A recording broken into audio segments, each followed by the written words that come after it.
Hi, I'm James. And I'm Anthony. And this is Words and Numbers, presented by FEE, the Foundation for Economic Education.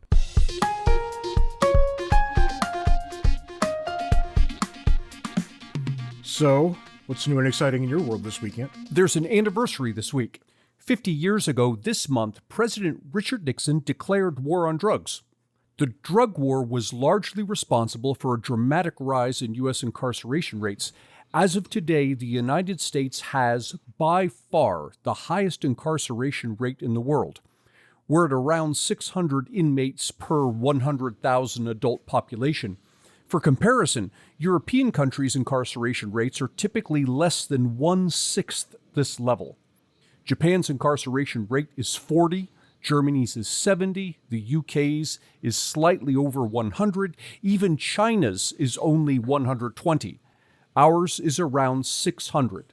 That's 600 incarcerated per 100,000 adults.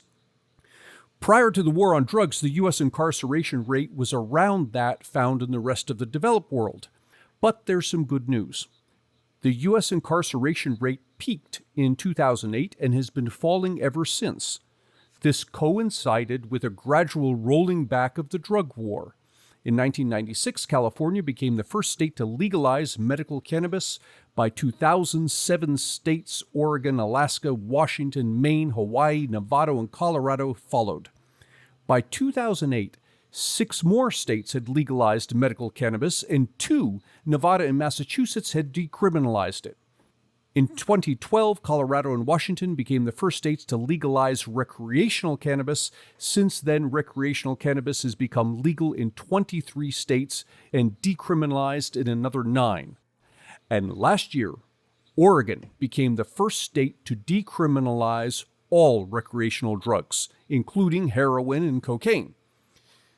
There's no question that drugs can destroy lives, but it's taken Americans a half-century to figure out that the war on drugs was destroying even more lives than did drugs. Let this be a painful lesson to all the busy bullies out there who would tell people how to live their lives, whether it be by outlawing drugs or restricting marriage or dictating how much workers must be able to earn if they are to be allowed to work. The cure you impose on people can be worse than the disease you seek to cure. And when this happens, it can take a half-century or more before we're able to shake off the cure. On the fun side of this, though, Ant, I did, maybe 4 or 5 days ago, drive not more than 6 miles away from my house and went to the marijuana store. It was just that easy. I walked in the door, there was a person there, and she said what good businessmen always say, "How can I help you?" And I said, "Oh, give me some of that." And she did, I paid, and I left. And it was really quite wonderful. Well, if you remember, before the age of COVID, you and I went into a marijuana store in California. I was blown away by how reasonable everything was. You see on the television, it's a seedy back alley deal or something. This might as well have been an upscale mall store. So, and for my part this week, I want to think about imprisoning some of our number.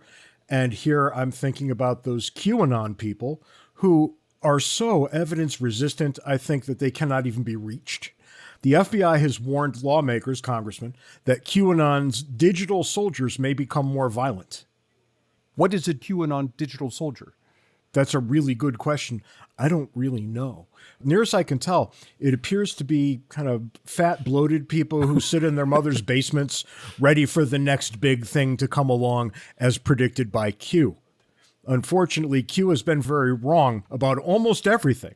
And I got to tell you, it's really not worth the wait. This guy, he is having such a laugh at everybody's expense that I don't even know what to say to them anymore. The latest nonsense out of this camp is that somehow in August, Donald Trump will be brought back to Washington, sworn in, and Joe Biden will just have to go.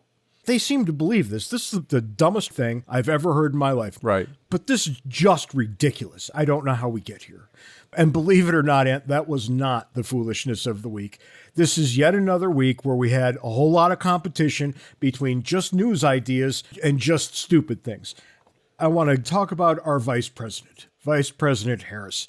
When asked pointedly by Lester Holt, and look, by any estimation, Lester Holt's a decent human being, right? You don't look at him and think, wow, there's a partisan hack that we could all live without. He asked Harris why she hasn't visited the border. Remember, the border was all the rage when Donald Trump was president, and we had kids in cages, and we had to hear about that every night. Well, as it turns out, there are still kids in cages. It's operating roughly the same as it ever has. And Vice President Harris, when asked pointedly about this, she said, we've been to the border. About 3 or 4 times, we've been to the border, we've been to the border, we've been to the border. And God bless Lester Holt, because he looked up and said, you haven't been to the border, which is the truth. She has not. And she said, I haven't been to Europe, as if that somehow was a smart thing to say. It's baffling. I thought that was the case back when she was just running for the office. And now that she's vice president, I think it's still the case. Anybody out there who thinks that this is the brilliant counterpunch to the Trump administration is an idiot. This is more of the same nonsense. To get more Ant and James, buy a copy of our excellent book, Cooperation and Coercion. You can find the paper and electronic versions on Amazon and the audio version on Audible. Bob Luddy is an entrepreneur and president and founder of Captive Air Systems, the nation's leading manufacturer of commercial kitchen ventilation systems. Captive Air employs over 1,100 people across 90 sales offices and 6 manufacturing plants in North Carolina, Iowa, Oklahoma, California, Pennsylvania, and Florida. Inc. magazine has repeatedly named Captive Air one of the top 500 fastest-growing companies in the U.S. While we're always interested in good entrepreneur stories here on Words and Numbers, the reason we've asked Bob to come talk to us has nothing to do with Captive Air. Rather, we've asked him on to talk about another entrepreneurial venture he's started, Thales College. In 2007, Bob founded Thales Academy, a private kindergarten through 12th grade school that emphasizes classical education. Thales Academy currently has 3,600 students and 11 locations in 3 states. Following his success with Thales Academy, Bob has applied his ideas to his latest project, Thales College. Thales College will offer undergraduate degrees in entrepreneurial business and mechanical engineering based on the same classical model that made Thales Academy so popular. Much of our discussion deals with accreditation. Most colleges and universities in the United States are accredited. Higher education accrediting bodies are a self-policing mechanism. Participation is voluntary, and the accrediting bodies are non-profit, non-governmental, and supported by member institutions. There are several accrediting bodies throughout the country, each of which is responsible for accrediting colleges and universities within its geographic area. While U.S. colleges and universities are not required to be accredited, only students at accredited institutions are eligible for federal financial aid, and those institutions must be accredited by an accrediting body that is recognized by the Department of Education. All of this creates a government-backed guild system. While anyone is free to start a college or university, existing institutions can restrict competition by withholding accreditation. And while anyone is free to start a competing accreditation body, government funding is only available to institutions accredited by accrediting bodies that are recognized by the Department of Education. In short, accrediting bodies largely control competition in higher education, and the Department of Education largely controls competition among accrediting bodies. Meanwhile, accreditation isn't granted on the basis of the quality of education. Accreditation rules focus on things like the number of faculty and their degrees, technology and financial resources, and the clarity with which the institution communicates what it is students can expect to learn. The closest accreditation comes to verifying educational quality is that it requires that institutions have in place some means of testing that students learn what their professors say they should learn. And this often takes the form of institutions altering the descriptions of what students should learn to match what the students are actually learning. In short, the largest effective accreditation is to protect colleges by making it difficult to found more of them. Welcome to Words and Numbers. Pleasure to be here. We were fascinated when we ran across a description of Thales, and you have Thales Academy, which is K through 12, and what caught our attention was Thales University, which is in the works. And the interesting thing about it is that James and I have talked for many years about problems in higher education. In our estimation, one of the largest problems is that it's a guild system. You can't get in without being accredited, and the accreditation requires all sorts of nonsense. Basically, it's designed to keep out competitors. And here you have come along and you've said you're not going to be pursuing accreditation, which on the one hand, we think is exactly the right model. On the other, we can't imagine how that would work. I'll give you an interesting comment. I went to LaSalle University, received a BS in finance. And 50 years later, the accreditation board for college B schools decided to give out, it was a 100-year anniversary, so they gave 100 leadership awards, and I received one of them. So that was the first time I ever knew I went to an accredited B school. Nobody ever asked. I was not aware of it. I just wasn't tuned into it. As an entrepreneur, I don't believe in bureaucracy.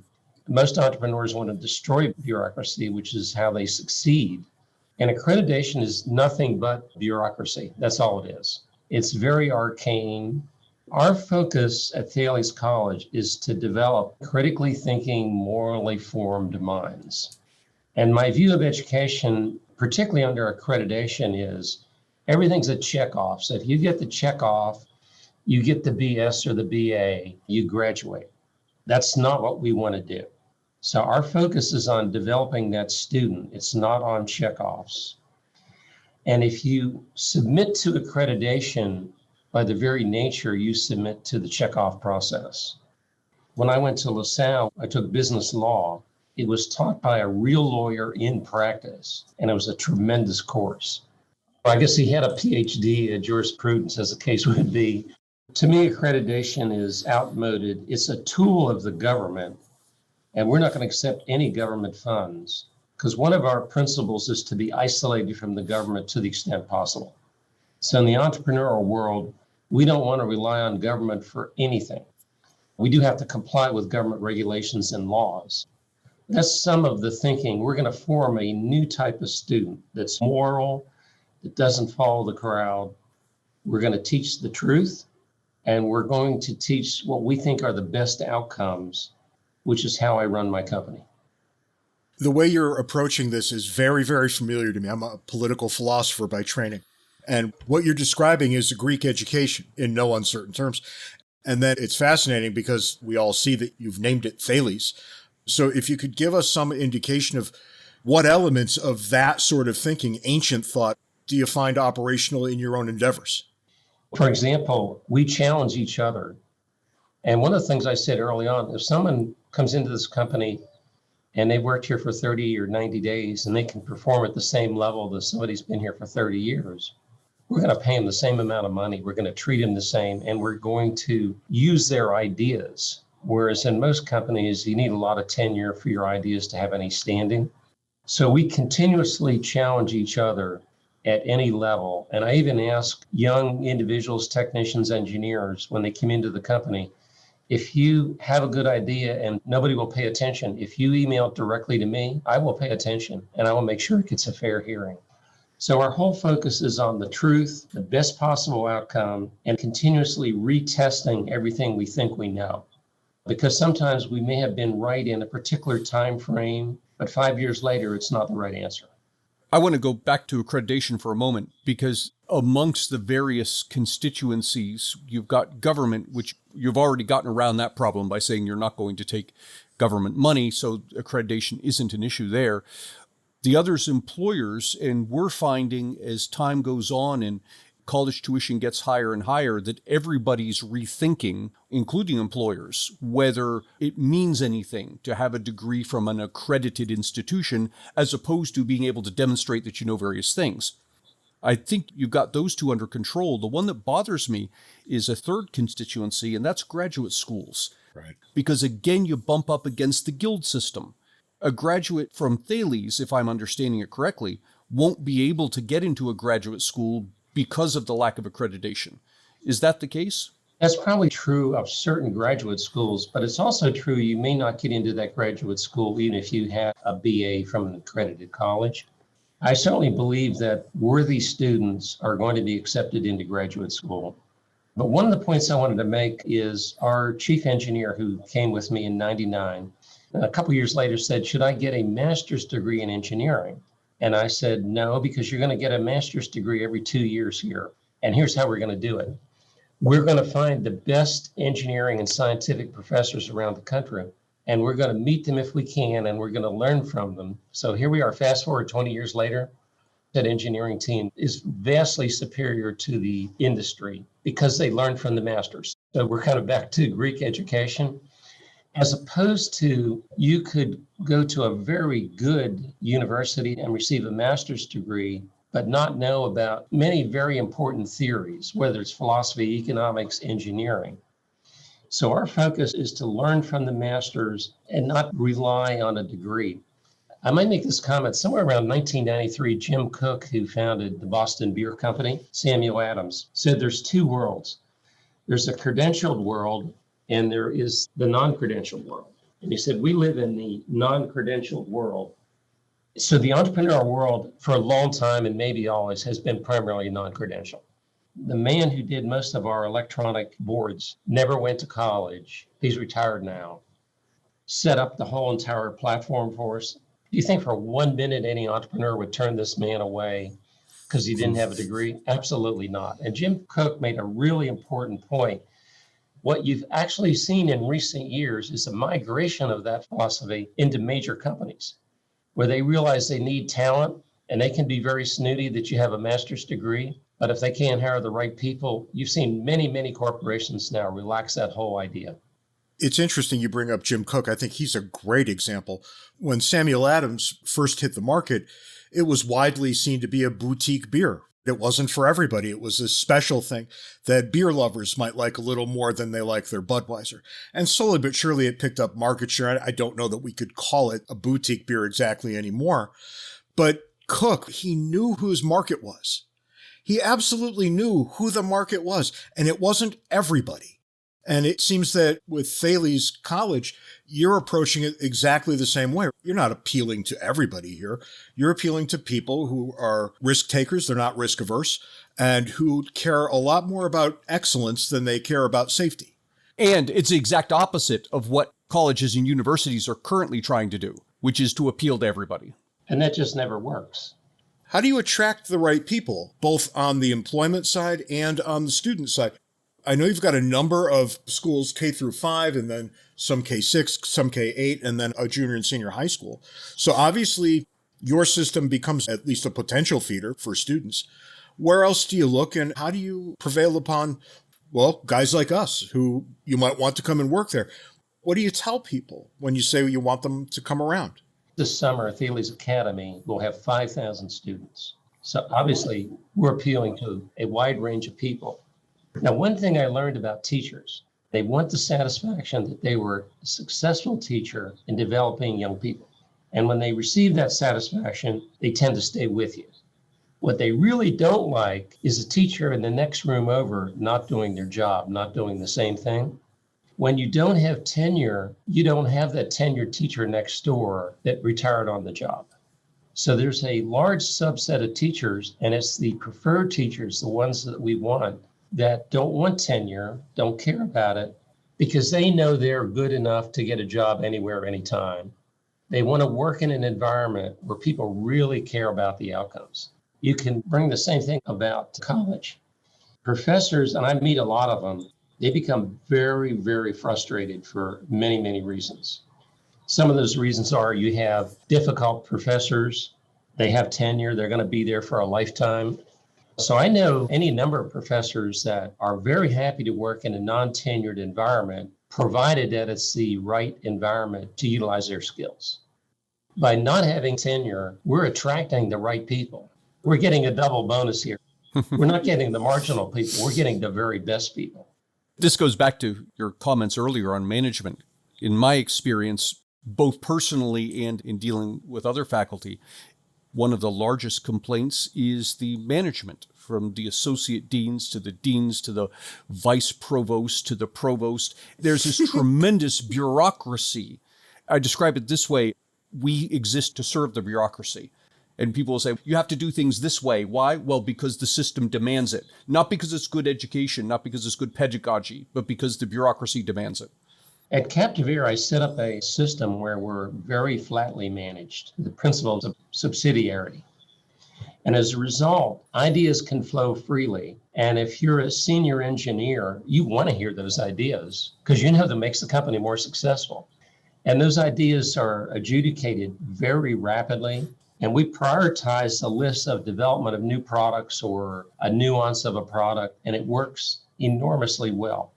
The way we set up a K-5 school is we have a leader, she has an assistant, and there's 500 kids in that school. So every teacher is managing their room under a subset of an agreements and teaching. There's no bureaucracy, decisions are made right on the scene. Then we work on continuous improvement, which we call Kaizen. There's a tendency today to talk about innovation and thinking outside the box, and most of it's a lot of nonsense. We primarily use Kaizen. So every day we're getting a little better, we're reviewing processes, et cetera. Even at Captivere, and maybe we had 10 innovations in 45 years. But we probably had 10,000 or 50,000 Kaizen steps of improvement. So that's how I view the college, very flat, a team of people that's dedicated to educating these students so that they have happy, productive lives and a sound philosophy and a deep understanding of human nature, along with their technical, vocational skills, EQ, virtuous leadership. We want to do all these concurrently because if there's 5 critical parts of your life, you could have 4, and the 5th one you're missing is going to cause you to be less successful, sometimes profoundly less successful. Our focus is going to be to develop students who are willing to put a lot of effort, knowing that that effort is going to pay dividends for the next 60 years of their lives.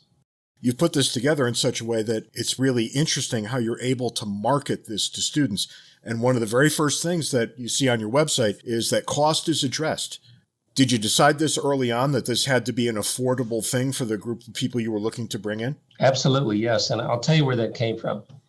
So I went to LaSalle University in the mid-60s, and for 4 years, I spent $4,000. So I said, what would that be inflated? And it's about $8,000 a year. So that's where the $32,000 came from. And that's worth underlining because you said that you're not accepting federal money, but on the other hand, the tuition for all 4 years is $32,000. Correct. It's about average for 1 year, I think, across U.S. colleges and universities. Colleges are tremendously overpriced and they're underperforming. And the only reason they get away with it is this loan program, which has really undermined the quality of most colleges. Coming back on tenure, a professor could have tenure today, but if they're politically incorrect, they might run them off the campus. Right. So they've undermined their whole tenure program. I'm a firm believer that the only way you change things is you have to have an example on the ground, and the example has to be large over time because it'll gain attention. So Thales Academy in K-12 is in 3 states. It's gained an enormous amount of attention. We've had something like 6 charter schools follow us in because we've developed a market of people that realize there's a better way to do things. One of the ideas is over time, we want copycats and we'll help them. We'll assist them in any way possible because we don't view it as a competitive business. It's kind of the business of changing the country through a better educational system. Do you have a target student body in mind? By that, I mean numbers. Is there some number you're aiming for, or are you just looking to take as many as you can? Well, we want to start off with 30 students and then grow. We don't have an absolute target, but maybe a college of 500 students would be really nice. And if it was going to be larger than that, maybe you would have another location. I went to a relatively small college, about 1,500 students commuting at that time, and you feel pretty comfortable in that environment. It was a really nice place to be.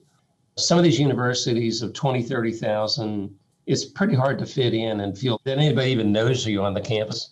So I think this idea of personalism, of understanding the student, being engaged with them, helping in every way possible, but also demanding that they work really hard during that time frame. with the promise that we're developing you to a much higher level than you would have achieved otherwise. It's interesting because you have diagnosed, I think, every problem that Ant and I have seen over the last 20 years. We got together about 10, 11 years ago. And one of the things that we really wanted to do was go found a college because we knew where the problems were. And we figured, well, we can do something that doesn't hit those potholes. And yet it's prohibitive. It's so prohibitive that it's almost impossible to imagine doing it. That you have done it with primary schooling and now moving into the college space is something else. And I wonder if you sense that your background is exactly right, that you needed to be somebody outside the system to diagnose it correctly and come up with an alternative. Oh, absolutely. Matter of fact, we had these philosophy discussions at LaSalle when I was there. Should you try to change the institution, or is it so far gone that you need to create a new institution? That stuck with me over the years. If you look at everything that Captive Air, my company, has done, it's all greenfield. We start from scratch. We build new products. We build new factories.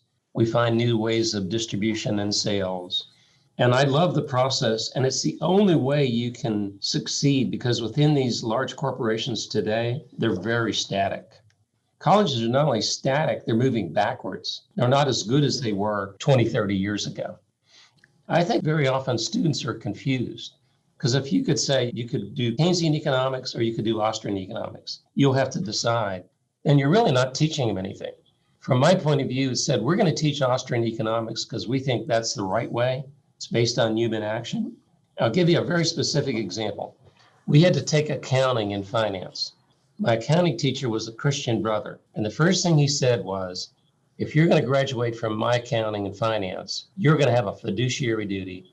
You're going to follow the generally accepted accounting principles, and you're going to know how to construct a balance sheet, a P&L, and it's going to be done correctly.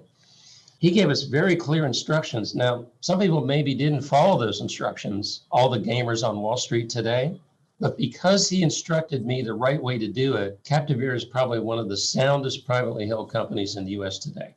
And it's based on that instruction. It's very clear and non-negotiable. That's the approach I want to take with Thales College and Academy. I think that's exactly right. The counter argument is that you don't want to indoctrinate the students, to which I reply, look, I'm going to teach the truth as I understand it, and I'm open to students arguing, and from time to time they do change my mind on certain points. But if, as I've seen in many departments, they just present a bunch of stuff and they say, well, you choose what the truth is. What the students end up doing is asking the professor, what do you want me to write on the paper? That's right. What an absurdity. I'll go one step further. It used to be the case that students couldn't really find out anything about your politics. But now with Google, they just type our names in and they get a dossier on us that's multiple pages long. So generally, I walk in on the first day and I write professor on the board. And I say, I am a professor, and I want you to think about what that means. It means I'm here to offer you my profession. And that's not saying, well, there's this and there's that, and hey, who could ever know anyway? That is not a profession of any kind. I'm here to offer you an understanding of the truth. You may reject it, but I'm going to offer it. And Bob, it sounds like you make guys like me kind of comfortable.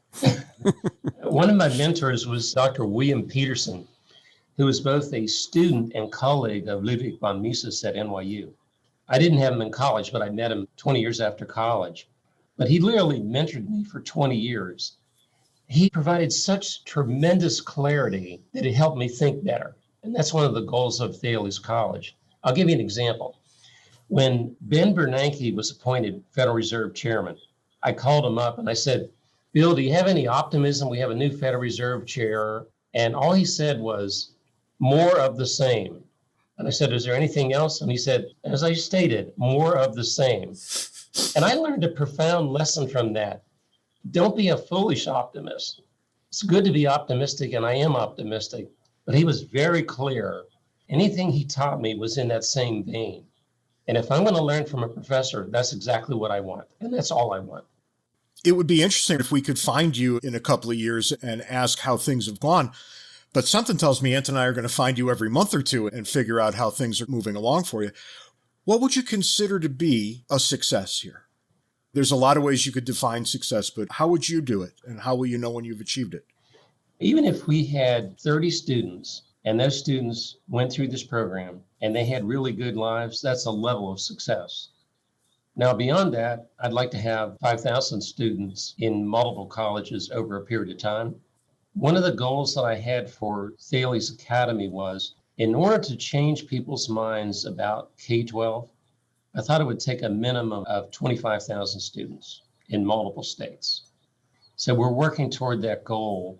And we think in 2 or 3 years from now, we'll be at 10,000. So eventually we'll reach that goal, but we've already seen a profound impact. So any really good quality model has the potential to create major change.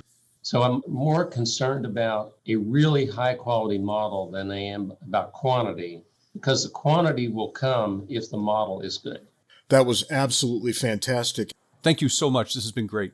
Hey, I enjoyed it. Thank you. That's all the time we've got this week on Words and Numbers. Be sure to join us next week when we have even more fascinating things.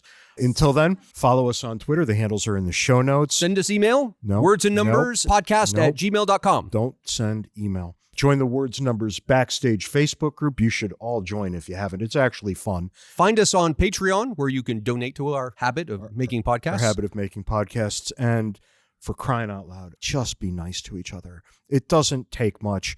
Please just try it for a week. Get back to us. Have a great week. See you next week, James.